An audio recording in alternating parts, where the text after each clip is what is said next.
Would the keeper of the flame please bring forward the Christ candle?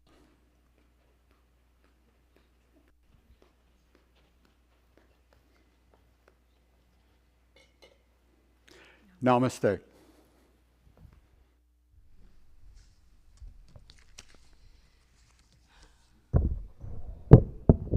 Good morning, beloved of God. Right where you are at this moment, the light of Spirit shines through you. Infinitely loved by God, you are the light of the world. I am Donna, and I welcome you to Unity Spiritual Center of Waco this morning. Reminder to silence our phones.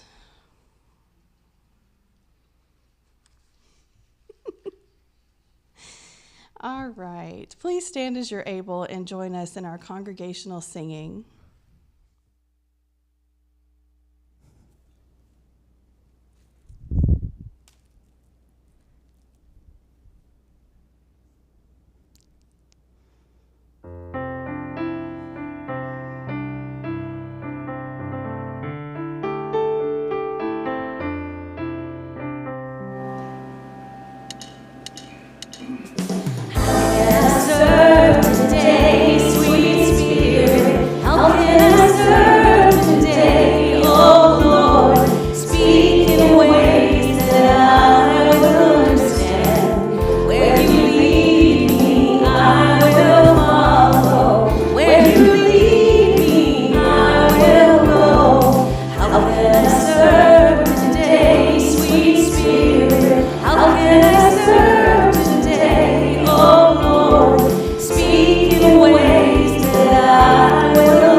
Let us say together our statement of truth, which is on the screen.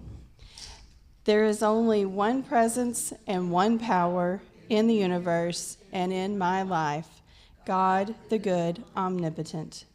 We are a beacon of love and light for those who need this spiritual home right now. Let us say together our vision, mission, and unity principle for today. Our vision: to awaken an awareness of spirit in our lives through modern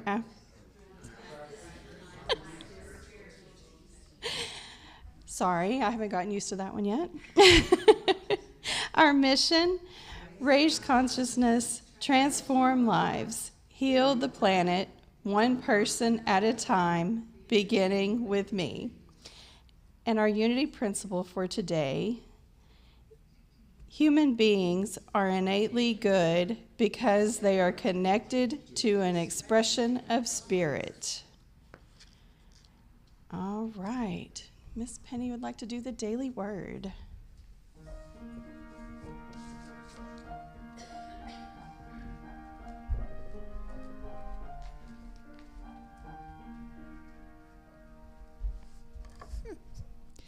The daily word for today is I am. In the book of Exodus, Moses asks God his name. God responds, I am who I am. I am is the name of the divine presence within me, a reminder of my spiritual nature. Sometimes I may forget my divine identity by thinking of myself as weak, incapable, or unfortunate. If I've spoken disempowering words about myself, I release those thoughts and stop using those words. Each time I say, I am, I strengthen my awareness of the truth of my being. I am God's life, love, wisdom, and strength expressing uniquely as me. As I pay attention to my thoughts and words, I'm able to recognize and release limiting thoughts more quickly. My awareness of my true identity grows stronger and stronger. And from Matthew chapter 16, verse 15, he said to them, But who do you say that I am? Our affirmation for today, which I'll say and then we will say it together. I am a living expression of God. I am a living expression of God.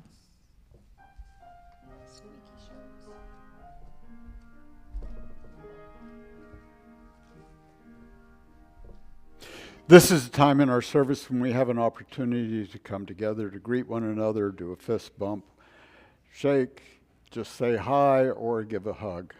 So let's do this now. And as we do that, let us be aware that you who join us through the ethers out there are a part of this service and a part of this family, and our thoughts and prayers are with you today. So let's do that now.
Our second congregational is a little bit more upbeat than it normally is. So if you feel the need to jump up and dance around, no judgment here. I'm already on my feet. But you can, of course, remain seated.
that changes things, that shape my life. I am the thinker who thinks the thought. I have the power to change my life.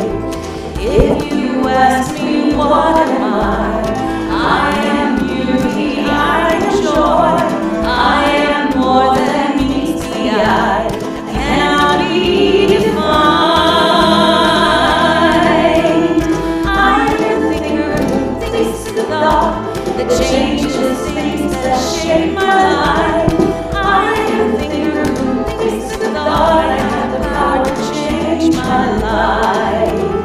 I am the thinker who thinks the thought that changes things, that shape my life. I am the thinker who thinks the thought. I have the power to change my life.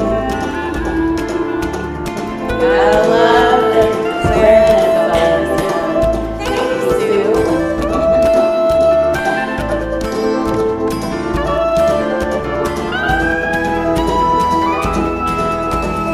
I can choose to be the light, brightening someone's darkest night. I'm so much more than meets the eye. Cannot be defined. I am the thinker who thinks the thought that changes things, that shape my life. I am the thinker who thinks the thought. I have the power to change my life.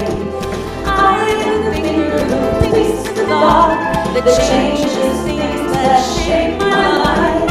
I am the thinker who thinks the thought. I have the power to change my life. I have the power to change my life. I have the power to change my life.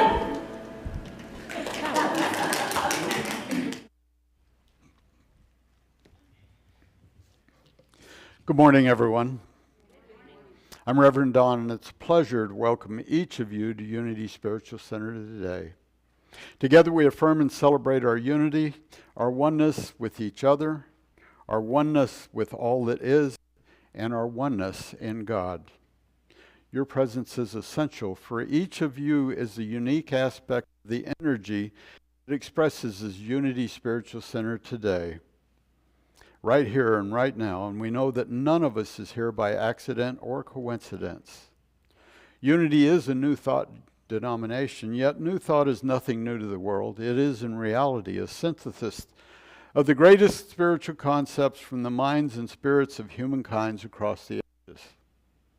In Unity, we believe that all people are created with sacred worth, regardless of culture, ethnicity, sexual orientation, or creed, and we know that neither God nor Unity leaves anyone out.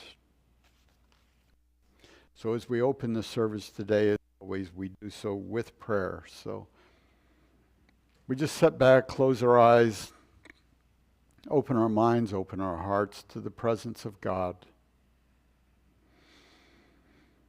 knowing that each of us are an expression of that energy, that love, that light that is God.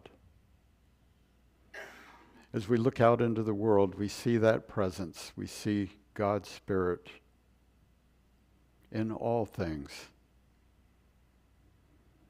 As we see your presence, we know that holding this thought changes not only our lives, but those around us.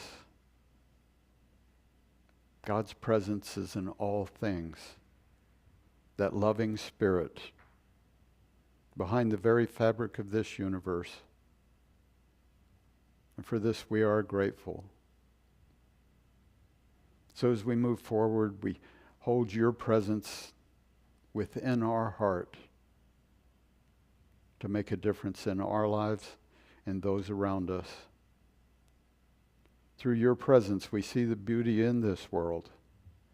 We see the beauty in each person. And we are grateful. We especially hold those in our thoughts, in light, that have need for your presence, your prayer at this time. We see the leaders of this country and all countries surrounded in God's light and love. coming together to make this a better world. When the disciples asked, how should we pray? Jesus gave them the Lord's Prayer, which we say together now is translated from the Aramaic, the language that Jesus spoke. Together. Infinite presence, which is everywhere. Your name is sacred. Your kingdom is come. Your will is throughout the earth, even as it is throughout the universe.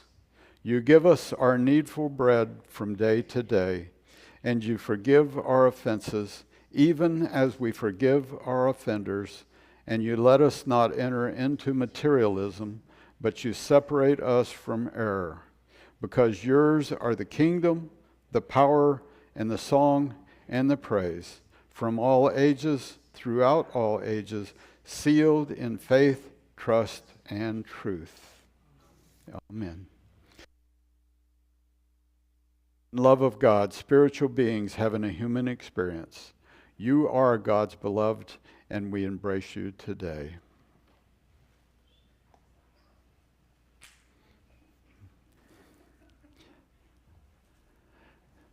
This is the time in our service when we normally bless the children. They're not here today. So we'll bless all the children in the world. So let's just rub our hands together, get some nice warm energy going. Hold up our hands and together.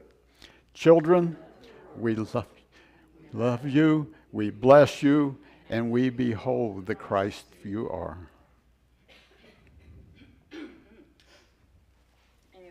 Feeling whatever allergen is up. Yeah, it's probably mold from all the rain. And I'm just, the allergy pills ain't cutting it today. Anyway, I might be clearing my throat a few times throughout my song, maybe not. So today we're going to be talking about making a difference and how just one small thing can make a difference, whether it's to you or to someone else. It's amazing how, I don't know how many times someone has said to me, that thing you said like 3 years ago, that just was something I needed to hear at the time. And I was like, I have no idea what you're talking about. Because you say something almost in passing or do something as just a part of who you are. And it makes such a difference. And those things add up. And so when I was thinking of trying to figure out a song for this, besides, of course, Michael Jackson's Man in the Mirror, which I don't really have the pyrotechnics for that song, I decided to go with a much simpler song by Karen Drucker. And I made a video for it a few years ago, but I don't think I've sung it. And so I'm happy to do that. And actually, we can see it is one of those that is more along the lines of one we could do as a congregational. There's a little bit of repetition in it. And so you can see what you could think of. So I can debut it in that way as well. We can make a difference. Okay, I'll stop. So anyway, whenever you're ready, Karen, I am too.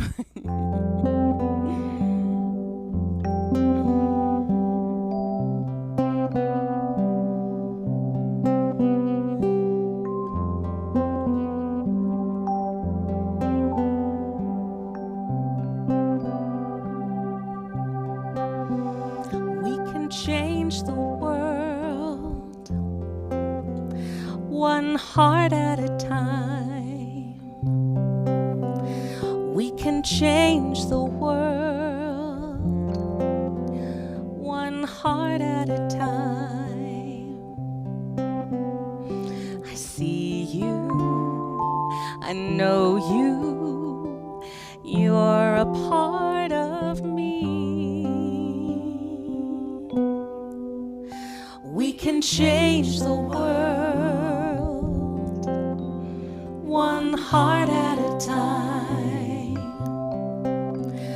We can change the world one heart at a time. I see you, I know you, you're a part of me. We can change the world. We can change the world one heart at a change the world. We can change the world. One heart at a time. One heart at a time. I see you. I see you. I know you. I know you. You're a part of me.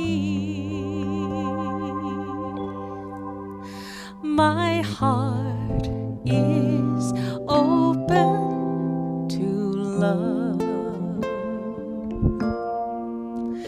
My heart is ready to love you.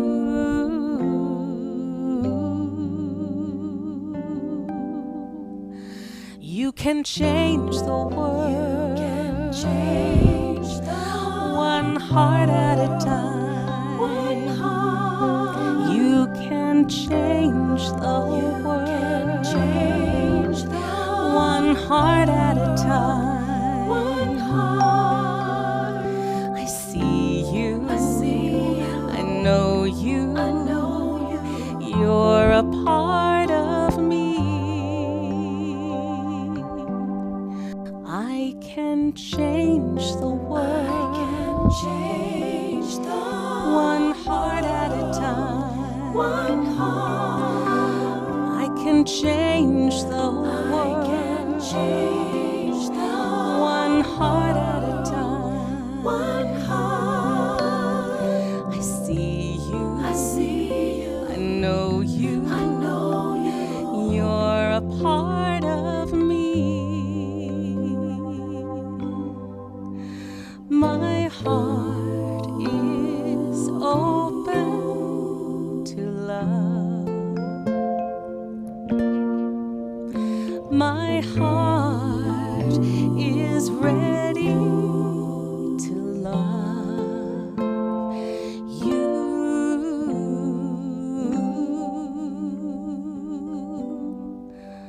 We can change the world one heart at a time. We can change the world one heart at a time. We can change. We can change. We can change one heart, We can change. one heart.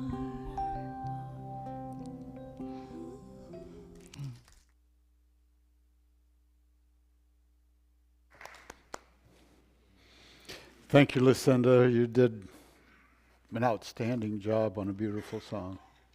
We appreciate you. Let me go ahead and get my readers on here. I'll probably need them. Today, I'm going to talk about your life odyssey. I'm going to talk about taking control of your life and living your life fully. Not just the overall picture of where you want to go, but day-to-day living your life and finding enjoyment in it. But more than joy, finding magic in the life that you live in the moment. This is what life is supposed to be. 14:6, Jesus said to him, I am the way and the truth and the life. We need to follow that truth, that life. Living the life that Jesus showed us through the heart, not through the mind. Henry Miller once wrote, every destiny, and I'm going to have fun today, I can tell. The only imperative is to follow it, to accept it, no matter where it leads him or her. In Proverbs 5 and 6, it talks about the lead we should all follow. Trust in the Lord with all your heart and do not rely on your own insight. In all your ways acknowledge God. God will straighten your paths. So many times, from human mind, we have our own insight. We think we should go this way or that way, yet if we go apart for a while in prayer to something within us to discover what God has us do with our life, we are going to find something very powerful. The correct path for us to be on. The path will guide us around the negative potholes and whatnot in the path ahead of us. Trusting. I have a story to tell you about one person. An ordinary woman by the name of Florine Thornhill in Roanoke, Virginia. She was 73 years old at the time of this story. She walked to town with an extraordinary request of City Hall. She wanted to borrow a lawnmower to make her part of the city better. For some time, she had passed an overgrown lot. She passed the lot and noticed there was a woman out in the high grass. And I'm going to switch over to this, I guess.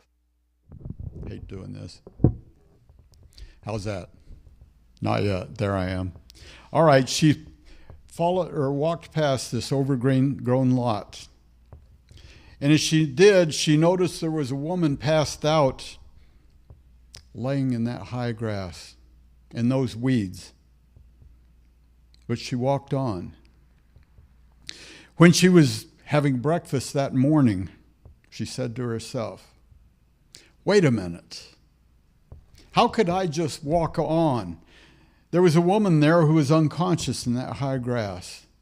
Have I become so accustomed to the blight in this neighborhood that it doesn't bother me anymore?"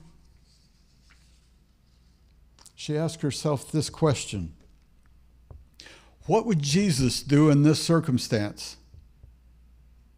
So she walked to City Hall and asked a very suspicious clerk, "Can I borrow a lawnmower so I can cut the grass?" She then took that lawnmower, went back, and with the help of her son, she woke this lady up and took her to the hospital. But then she came back and cut the grass on that one lot. And as she did so, the neighbors around the lot were watching this 73-year-old woman, wondering, what is she doing? What does she think she's going to accomplish?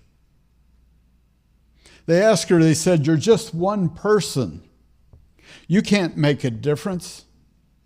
There are drug dealers on every corner in this neighborhood. It's going downhill. And there is no way as one person you can make any difference. None at all." She went on and said, "Well, you can join me or not, but I'm going to do what I possibly can, even if it is as one person." The 73-year-old lady had 9 children, one of which had mental disabilities. But she borrowed that mower and cleaned that one lot. By next week, 15 middle-aged and elderly residents were picking up trash and mowing lots around the neighborhood. In City Hall, within weeks, the officials started to notice a difference in once declining neighborhoods. They began to shine. The neighborhood took on a new appearance, a new energy. In City Hall, they began to pitch in, try to get people working together to make a difference. In 1980, Roanoke City officials asked Thornhill and her Gibner neighbors to join in a pilot project with 3 other city neighborhoods. It would allow them to set goals for their city to show officials how to turn this poor urban area around. The experiment was successful. Thanks to Thornhill and her ordinary people just like her, over 25 neighborhoods are working together in the system to improve Roanoke. Other Virginia cities are following suit, setting up a system similar to this to try to turn their areas around. And it's being studied across America. As government officials try to involve the people they serve. Thornhill and her group, the Northwest Neighborhood Environmental Organization, won the 1994 President's Volunteer Action Award for volunteer efforts that changed the community. Thornhill said her real measure of success was not in the White House recognition. It was in children playing in a fully equipped park that was once an open-air drug dealer market. It is in the homes that her group were able to buy and rebuild with housing grants they tracked down and won with the help of city officials. It is in the professionals they've been able to entice into joining them to help get things done. The good overwhelms the bad. But in order for it to happen in this country, we have to be willing to be brave enough, to dare enough, to stand up and willing to let our light shine. When we do, things change. When we do, we become leaders and people follow and begin to help. We make a difference. People have an innate desire to do good. They're just waiting for someone to follow to do that good. People do not want to follow the bad, usually. They want to make a difference in this world. Everyone in this room can make a difference in some way. Life is a real adventure. And today, each of us need to live that adventure. The best adventure in the world is your life. Napoleon Hill once said, "Cherish your visions and dreams, as they are the children of your soul, the blueprints of your ultimate achievements." Tucked away in our subconscious is an idyllic vision. We see ourselves on a long trip across the continent. We're traveling by train. Out of the windows, we drink in the passing scene of cars on nearby highways, of children waving at a crossing, of cattle grazing on a distant hillside, of smoke pouring from a power plant.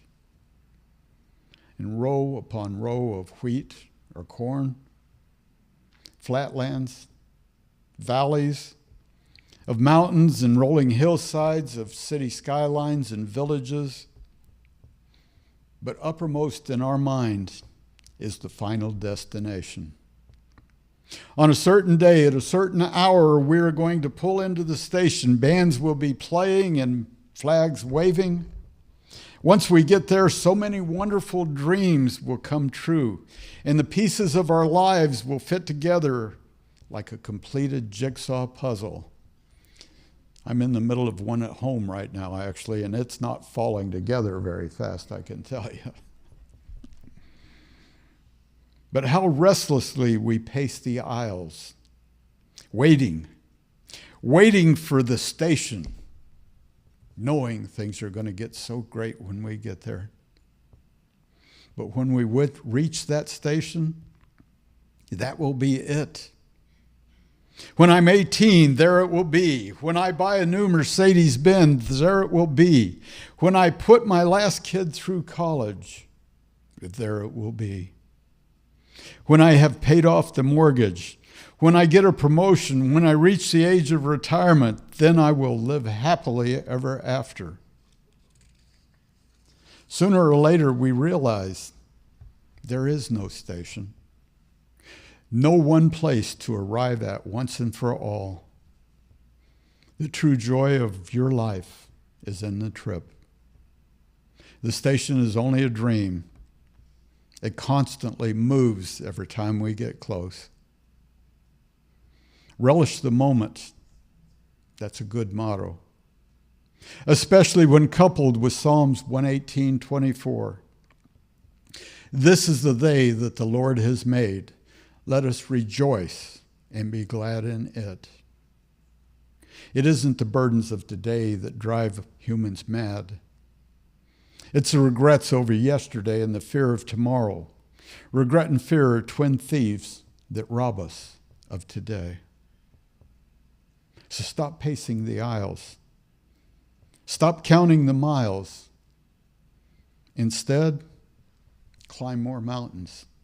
Eat more ice cream. Go barefoot more often. Swim more rivers. Watch more sunsets. Laugh more. Cry less. Life must be lived. Must be lived as we go along this path. The station will come soon enough. In an effective way to make your life an adventure, look at your adventures, your experiences, as if they were going to be in part of a book, maybe a novel, or even a story. You don't necessarily have to write a book, but if you begin to view your days as if they were going into a book, then every circumstance and every event takes on a brand new dimension. One day, a South Dakota school teacher complained her job was getting her down. She had recently been caught in a blizzard in her isolated schoolhouse and was snowed in for 7 days with 13 pupils. I can't imagine that. Her friend said, "What a story." She said, "What do you mean, what a story? I almost went out of my mind." She said, "But think about the dramatic material, snowed in with 13 pupils in a 12 by 20-foot room for a solid week. Think of the people who would envy you for such an adventure." Not me. Think of the human interest. The things the kids did and said, the resourcefulness you had to demonstrate, the funny as well as the sad things that must have happened. Well, she confessed, "I wouldn't give up the experience for anything, but I'd never want to do it again." This is exactly the point. The highlights of life must have a price tag. If they did not, we would soon forget them. We'd look at the extraordinary situations in our life. Look at it as a writer looks at her life or his life, and then the events take on a brand new meaning. Life is to be experienced. If we were to go right now to Yellowstone Park, we would see signs everywhere we went. The signs say, "Do not feed the bears." You would think because these signs are all around, it's because the bears are dangerous to humans. But that's not the reason they're there. Well, that's part of the reason, but not the main reason. It says months after we depart from Yellowstone Park, the bears become so dependent on us for food that they'll starve. They forget how to do it themselves. They have to realize God gives us great power to do what we are to do. It is up to us to enjoy the moment and the doing. If we can, we will but try. That's all it takes, is just to try. That's the problem with humans. We get into a rut. We get used to doing the same thing daily, fall into a routine, not really living life the way we should. Most of you, probably all of you, know I've been on a couple of long motorcycle rides. I found it a challenge to push myself to try to see what I could accomplish, to get out of the routine, to do something I enjoy. We each need to do that, whether it's writing a book, knitting, walking, riding a bike, things that bring satisfaction, bring excitement to your life. Do them. Get out of that routine and live your life. Don't be like a bear, get into a routine and forget how to live life. Life is an adventure. We need to live it. There's a poem by Margaret Feinfrock. What in the world would our life be like if no one ever tried? What if Columbus let others convince him he would fall off the other side? What would we be if the Wright brothers decided man couldn't fly? Or if Thomas Edison just gave up and thought his goals too high? What kind of life if Martin Luther King had not kept on with courage, or if Eleanor Roosevelt had quit the first time she became discouraged? What kind of life can I create for myself if I never even try? Everything is possible if I know my abundant source of supply. The strength to try is my very first step. I know I can do and be all things necessary for my highest good through the presence of God in me. If we just try. I was at a plant nursery a while back to buy some plants for our garden. I saw a sign there and I loved it. It said the best time to plant a tree was 10 years ago. The next best time is today.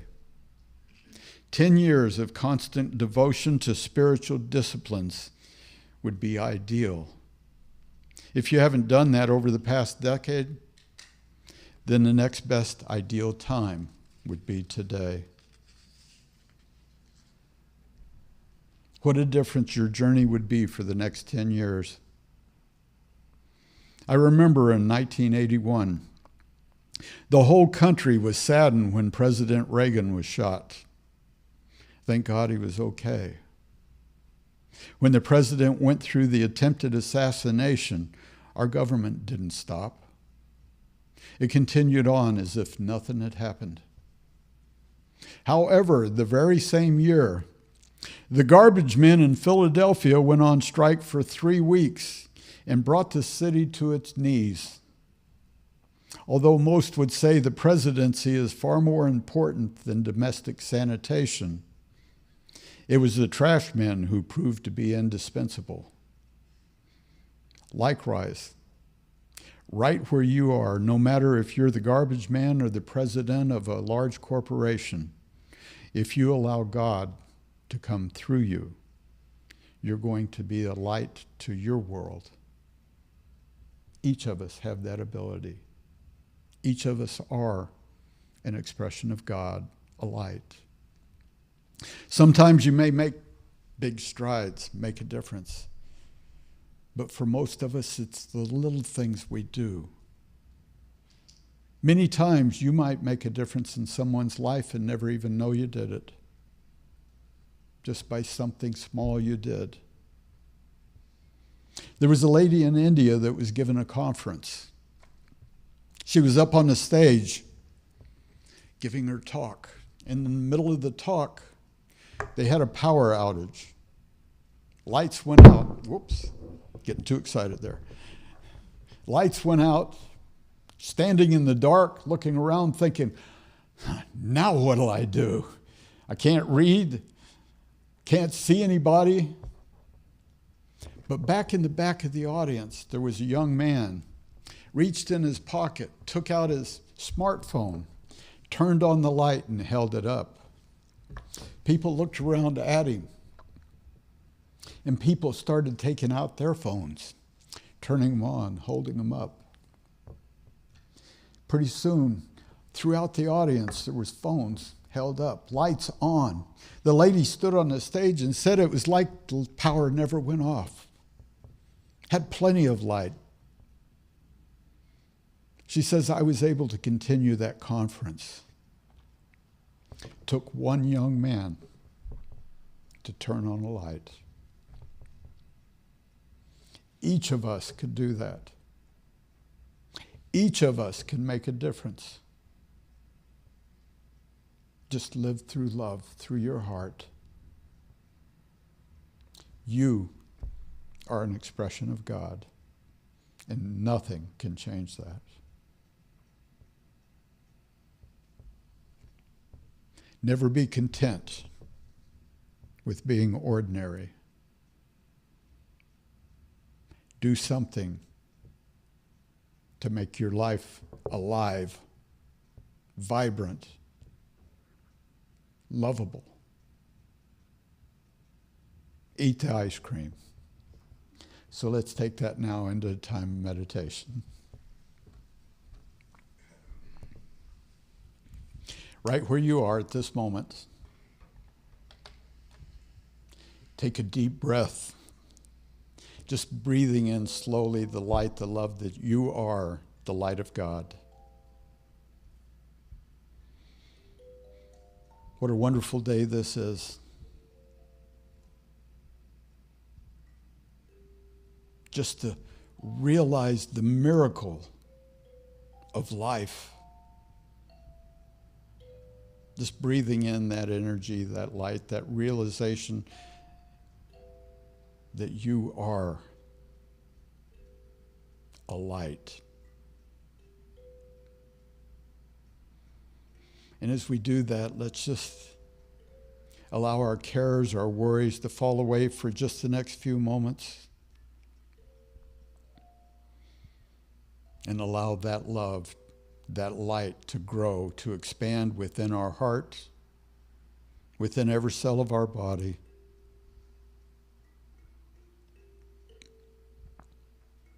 And be that love. So just breathe that in for the next few minutes or moments. And be your truth. What a wonderful expression of God you are.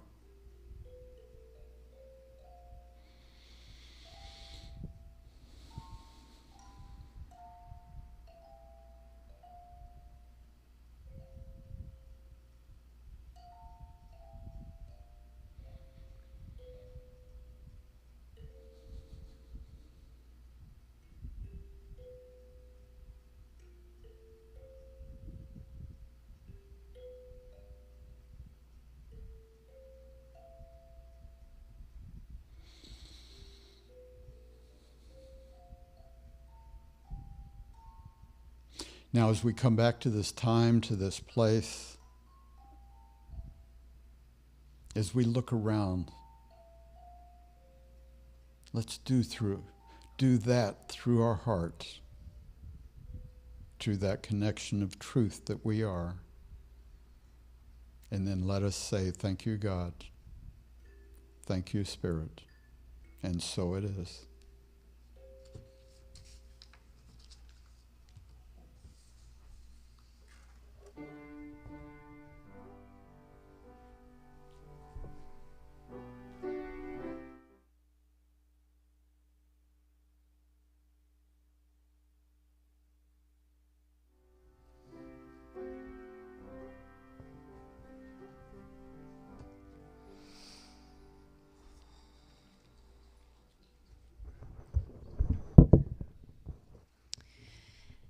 This is the time in our service when we have the opportunity to give back to the work of Spirit through our offerings and our tithes. We give in love and gratitude for our own prosperity in its many forms, which comes to us through God, our instant, constant, and abundant source. Will the ushers please come forward?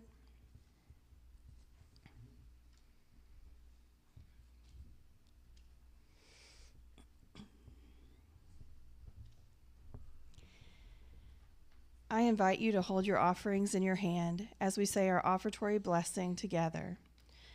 Divine love, through me, blesses and multiplies all the good I am and have, all the good I give and receive, and I am grateful.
it's not flashing anymore either.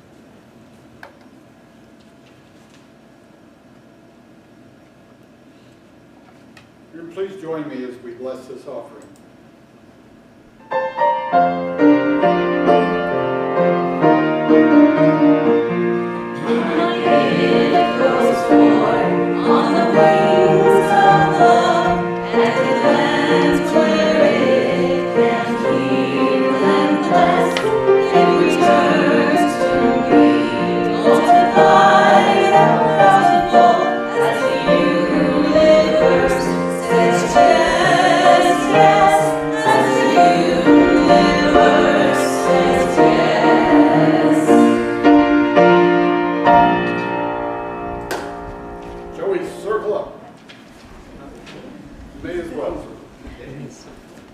He needs to talk.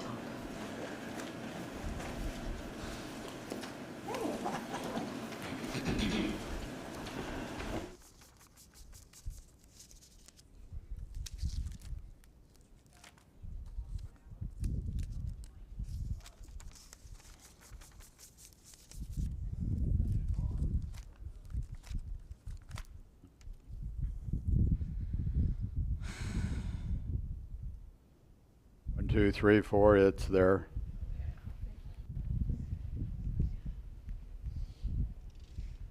You'll have to talk loud. Ready? I have some gratitudes and an announcement. One, I'm grateful for Lucinda. Thanks for all the positive and loving thoughts when I come to Unity. An announcement. We were going to have our May birthday celebration today with the cake, but unfortunately our celebrants didn't come. No, Stephen couldn't come, Steve Mullins, Brenda Griffey couldn't make it, and Margot woke up feeling not well this morning. So in addition to missing her, let's keep her all in our thoughts that she gets better quickly. She really wanted to be here today. But the cake is going in the freezer, and we'll have it next Sunday. Yay. All right, our prosperity affirmation. We affirm the continued growth and prosperity of Unity Spiritual Center of Waco, and we are grateful. In our prayer for protection, the light of God surrounds us. The love of God enfolds us. The power of God protects us. And the presence of God watches over us. Wherever I am, God is, and all is well. Thank you.